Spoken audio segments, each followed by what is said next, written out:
In October of 2019, we started the adoption process, and we finished up our paperwork, and quickly afterwards, we were actually picked by a birth mom. But right when the pandemic hit, our adoption also fell through. And so in the fall, we decided to try Summit out, and the moment we walked through the doors, we knew that things were about to change. When 2020 started, we decided to give prayer and fasting a shot with the church. Going into this, we decided to take it very seriously, and fasting opens up a whole different aspect of prayer.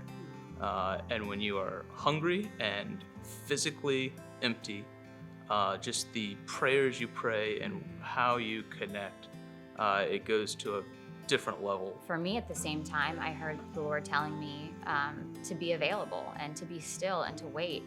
And we took heart to that. And I truly believe that those were things we wouldn't have caught on to if we weren't fasting and praying together and with the church. So we started praying specifically for our adoption.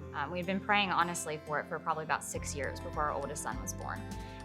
But this time we got specific. We wanted a Texas baby that was born in July because our other two kids were born in July and our daughter was born in Texas. So we were praying about silly things like that, but we were also, asking God for a relationship with not just the birth mom, but the birth family. During 21 Days of Prayer, I was praying hard for community and that we would get plugged in and have just the support network that we needed, that everybody needs when they have a newborn. Through it all, our small groups supported us, and we didn't realize that God was kind of interweaving our different requests and our family timeline and our story together. So then in April of 2021, I was at a prayer encounter, and Pastor Stephanie was preaching about how the angel appeared to Zechariah to tell him that God had heard his prayer and was going to provide a child, John the Baptist, for him and Elizabeth. And she reminded us that God hears our prayers and he remembers them, and that even when we think, okay, it's been so long and time has passed, God still is working it out, and he hears it and he will answer it. We said we've been in the process for 6 years, and we had saved all the money that we needed for the adoption, and felt that for whatever reason, we were comfortable, and that God was calling us to step out in faith and give that money that we had saved back to him for his purposes.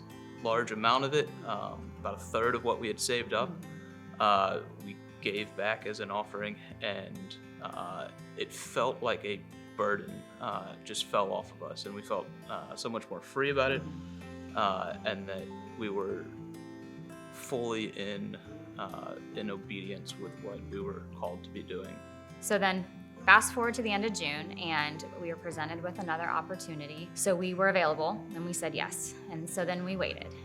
And whereas other families in the past had said no to us because we have 2 other children, this birth mom actually chose us because of our oldest kids, Gabe and Ellie. As soon as we talked to her, we just absolutely fell in love with her. And we knew that was God because it couldn't have happened any other way. The amount that we had left was the perfect amount, to the dollar, penny. To the dollar, to the penny.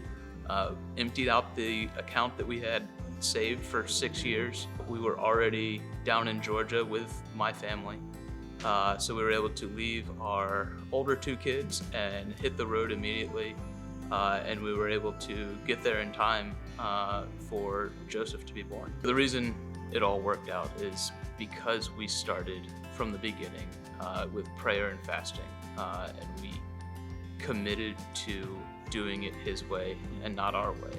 We weren't trying to force it. We were trusting in his perfect plan and his perfect timing. You have to put in the time. You have to be uncomfortable and trust in his word and his process. So this is our answer to prayer. This is Joey.